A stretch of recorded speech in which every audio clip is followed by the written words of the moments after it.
Episode 635 sampai 636. Kisah Ariel, anak bos besar yang berpura-pura culun. Susanoo tampak enggan dan berlutut di lantai dengan keras. Seluruh tubuhnya gemetar, menjelaskan kemarahan yang membara di hatinya. Dalam menghadapi kenyataan, Susanoo, tundukkan saja kepalamu. Momen kesabaran tidak dianggap penghinaan. Selama ada kesempatan untuk membalas dendam, Susanoo akan mengingat semuanya hari ini dan cepat atau lambat membayar 2 kali lipat kepada Ariel. Mario menarik napas dalam-dalam. Ini adalah sesuatu yang tidak pernah dia pikirkan sebelumnya. Karena status Susanoo di Amerika, tidak ada seorang pun yang memenuhi syarat untuk memintanya berlutut. Tapi hari ini, Susanoo berlutut menyerahkan semua kesombongannya. Semuanya dibongkar. Ini untuk Raditya. Ini adalah langkah yang sangat sulit. Sekarang kamu puas, kata Susanoo kepada Raditya dengan gigi terkatup.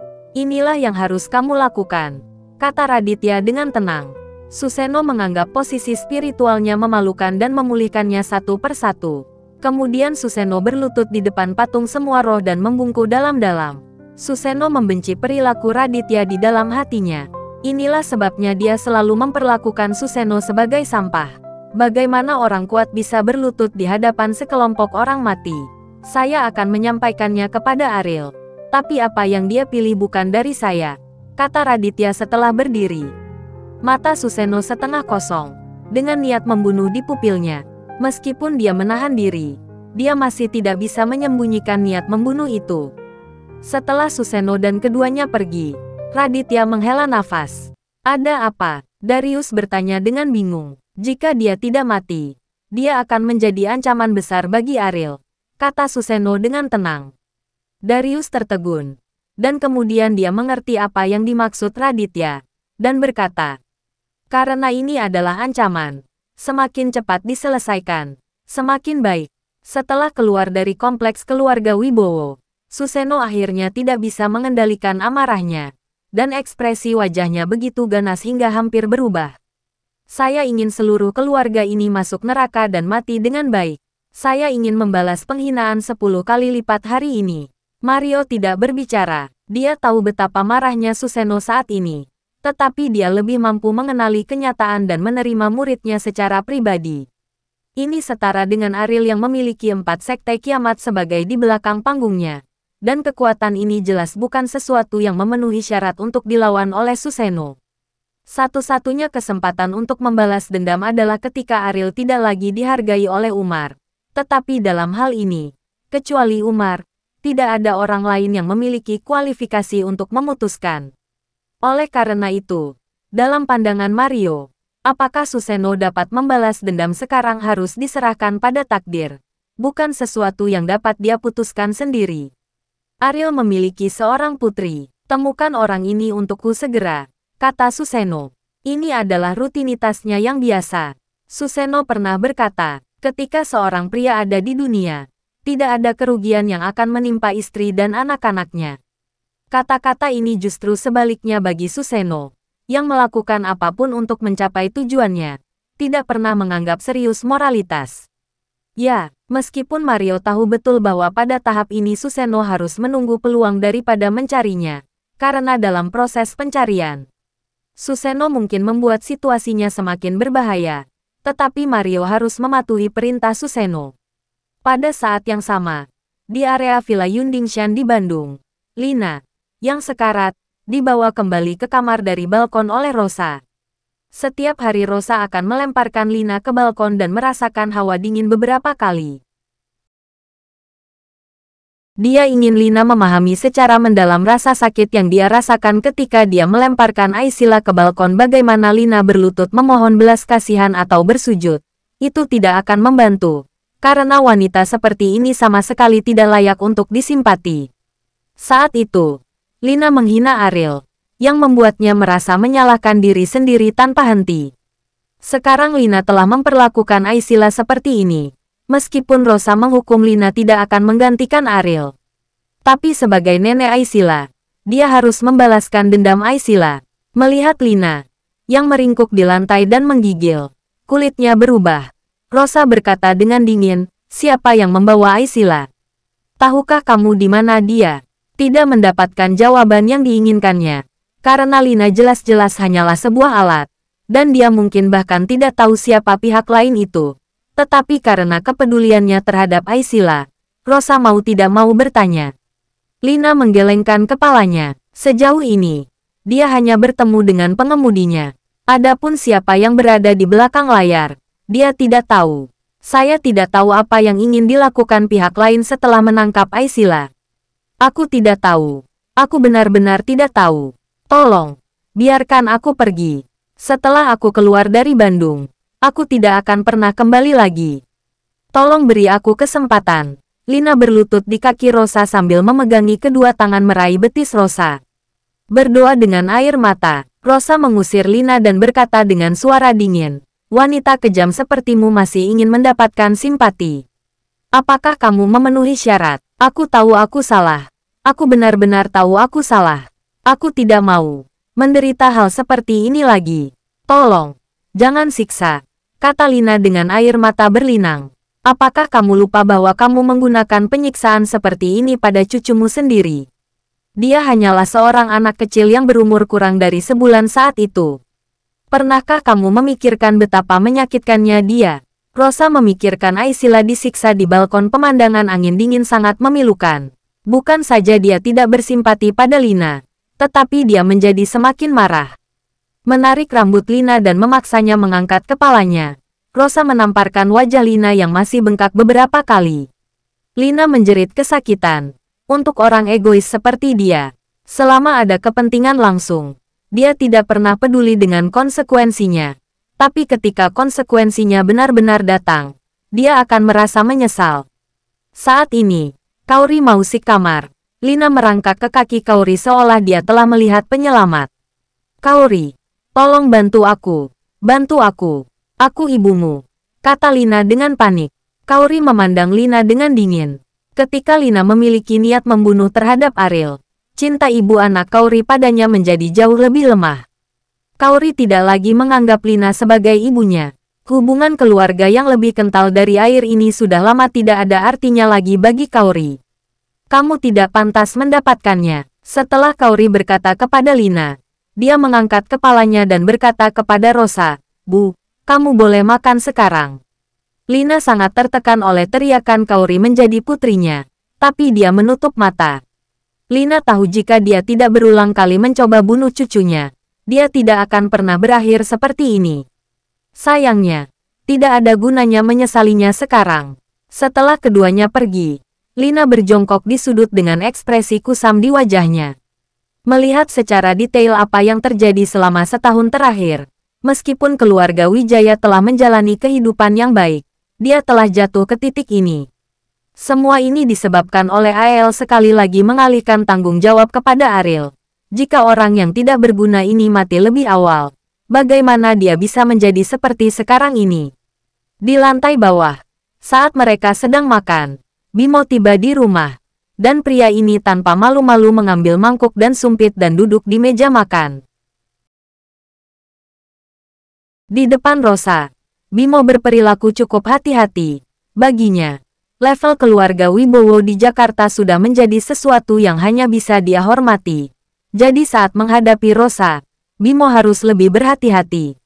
"Saudari, saya punya berita tentang Ariel," kata Bimo kepada Kaori. Kaori hampir menjatuhkan mangkuk dan sumpit di tangannya, dan bertanya pada Bimo dengan gugup, "Di mana dia?" "Beritanya masih belum pasti. Tapi saya mendengar bahwa Hendrik pergi ke Amerika. Bahwa karena Hendrik adalah bidak catur Ariel, kepergiannya yang tiba-tiba bukan tanpa alasan. Oleh karena itu, Bimo menduga bahwa Hendrik pergi ke Amerika kemungkinan besar karena Ariel berada di Amerika sangat tinggi." Kaori mengetahui tentang Hendrik. Ketika dia kembali ke Kabupaten Bin, Hendrik secara pribadi pergi untuk menyambut Ariel juga karena keberadaan Hendrik sehingga keluarga Lubis tidak berani meremehkan Ariel. "Kapan kita akan berangkat?" Kaori bertanya. "Kamu tidak perlu terburu-buru. Mari kita tunggu sampai aku mengkonfirmasi beritanya." Saat ini, Rosa mengerutkan kening. Dia sudah lama mengetahui bahwa Ariel berada di Amerika. Jika Kaori pergi ke Amerika saat ini, itu mungkin akan berdampak pada Ariel. Episode 636. Bimo datang ke villa untuk memberitahu Kaori tentang Ariel. Jadi dia pergi setelah makan. Namun sebelum sampai di gerbang area villa, Bimo dihentikan oleh Rosa yang mengejarnya. Bimo sering datang ke villa lereng gunung dan dianggap kenal dengan Rosa. Namun ia menjadi gugup setiap kali menghadapi Rosa. Apalagi hari ini, saat Rosa dengan sengaja menghentikannya, Bimo menjadi semakin gelisah. Apa? Ada apa? Ada apa? Bimo bertanya dengan gemetar. Sebenarnya saya sudah tahu kalau Ariel ada di Amerika, kata Rosa langsung. Bimo tertegun sejenak dan bertanya dengan bingung. Karena kamu tahu, mengapa kamu tidak memberitahu Kaori dan masih membuatnya khawatir? Kamu baru saja memberitahu Kaori. Apa reaksinya?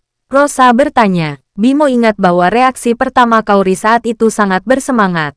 Dan dia ingin segera pergi ke Amerika untuk memastikan masalah ini.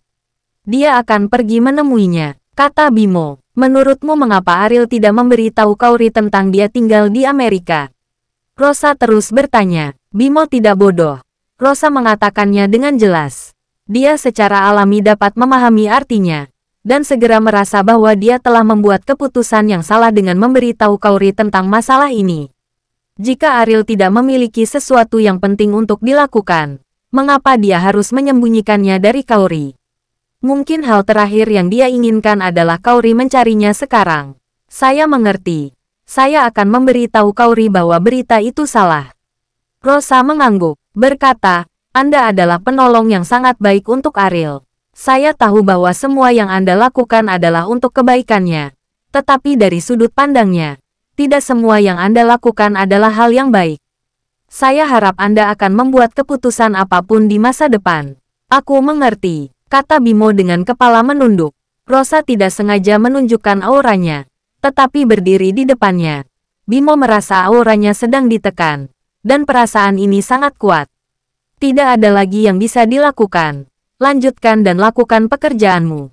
Ya, Bimo menghadap Rosa dan mundur 3 langkah sebelum berbalik dan pergi. Rosa menghela nafas panjang. Dia dengan sengaja memahami dan menyelidiki Bimo. Kesetiaannya kepada Ariel patut dipuji. Dia juga bisa menjadi penolong yang sangat baik untuk Ariel sudah jauh lebih tinggi dari Bimo. Bahkan jika dia ingin membantu, itu tidak akan bermanfaat apapun bagi Ariel. Dan bahkan akan menyeret Ariel ke bawah. Rosa berpikir untuk mengusir Bimo agar dia tidak menjadi beban bagi Ariel.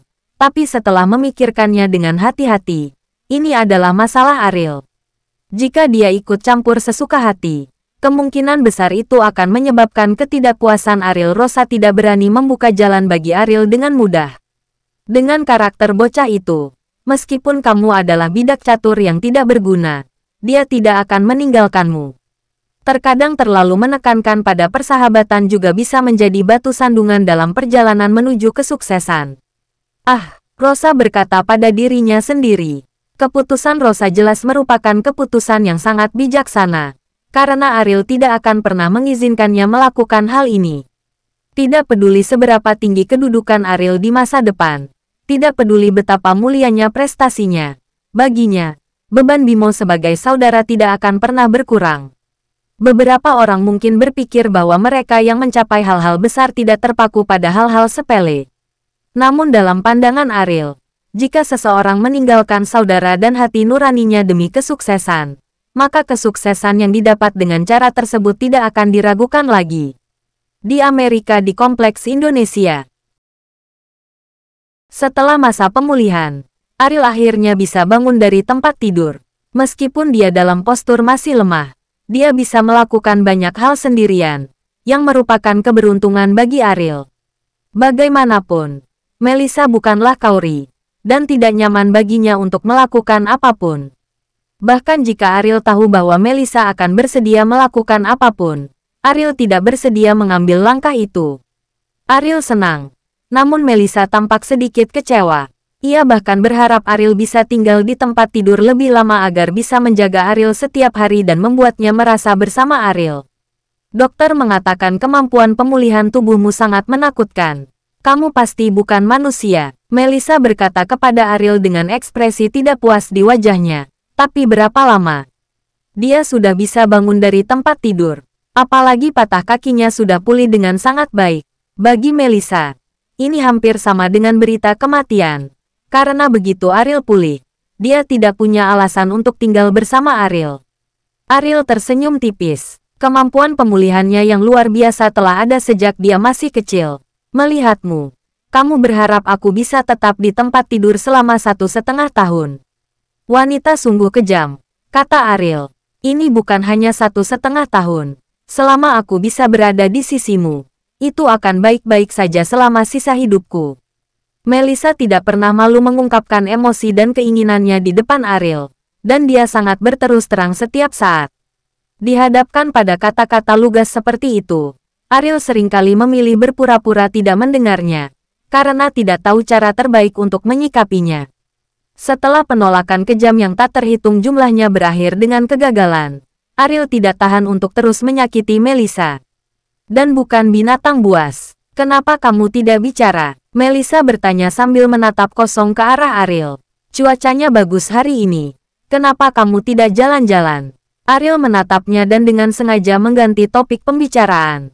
Melissa mengernyitkan hidung. Tentu saja dia tahu trik kecil ini untuk mengubah topik. Dan berkata dengan tidak puas, kamu bukan laki-laki. Kamu tidak berani menghadapi perasaanmu. Bukankah kamu tidak menghargaiku? Apakah kamu mempunyai kesan yang baik? Tidak juga, kata Ariel dengan gembira. Melissa sangat marah sehingga dia pergi ke dapur dan membawa pisau buah. Dan berkata dengan marah, kamu telah mengintip kakiku.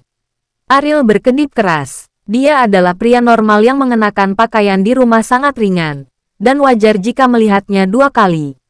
Pria manapun mungkin tidak akan bisa menahan godaan Melissa. Letakkan pisaunya dulu. Dan bicaralah padaku jika ada yang ingin kau katakan. Kata Ariel tercengang. Apakah terlihat bagus? Melissa mengangkat roknya. Memperlihatkan pahanya. Kulitnya seputih es dan tanpa cacat. Kelopak mata Ariel bergerak-gerak. Jika Anda mengatakan itu tidak terlihat bagus, itu bertentangan dengan hati nurani. Tetapi jika kamu mengatakan itu terlihat bagus, sepertinya kau sedikit kasihan. Pada saat kritis ini, bel pintu berbunyi tiba-tiba. Bagi Ariel, bel pintu seperti kedatangan penyelamat. Dia berkata kepada Melissa, seseorang datang. Buka pintunya dulu. Berjalan ke pintu dengan pisau di tangannya. Dia membuka pintu. Mustafa di luar pintu membawa banyak hadiah dan akan membawakan sesuatu untuk Ariel hampir setiap hari. Melihat Melissa dengan wajah marah dan memegang pisau, Mustafa sangat ketakutan sehingga dia mundur beberapa langkah. Kamu, apa yang kamu lakukan? Aku tidak punya dendam padamu, kan? Mustafa berkata dengan gugup. Meskipun status keluarga Melissa di distrik Indonesia lebih rendah daripada keluarga Mustafa, hubungan antara Melissa dan Ariel memiliki nilai tambah bagi keluarga Melissa, dan nilainya cukup tinggi, dan Mustafa tidak berani menyinggungnya sekarang. Membunyikan bel pintu saat ini adalah pertikaian berdarah, kata Melissa dengan gigi terkatup. Melihat kemarahan di mata Melissa, Mustafa ketakutan. Apakah dia datang di waktu yang salah dan merusak amal baiknya? Aku akan keluar sekarang. Keluar sekarang. Mustafa meletakkan hadiah itu dan berencana untuk melarikan diri. Tapi begitu dia berbalik, dia mendengar suara omelan Ariel datang dari rumah. Kembalilah ke sini. Mustafa merasa seperti orang yang pahit di hatinya. Dan dia tidak bisa pergi. Tetapi Melissa dengan pisaunya benar di depannya. Jadi dia tidak bisa tinggal. Saudara Ariel, apa yang harus aku lakukan sekarang? Haruskah aku pergi atau tinggal? Mustafa bertanya pada Ariel dengan ekspresi pahit di wajahnya.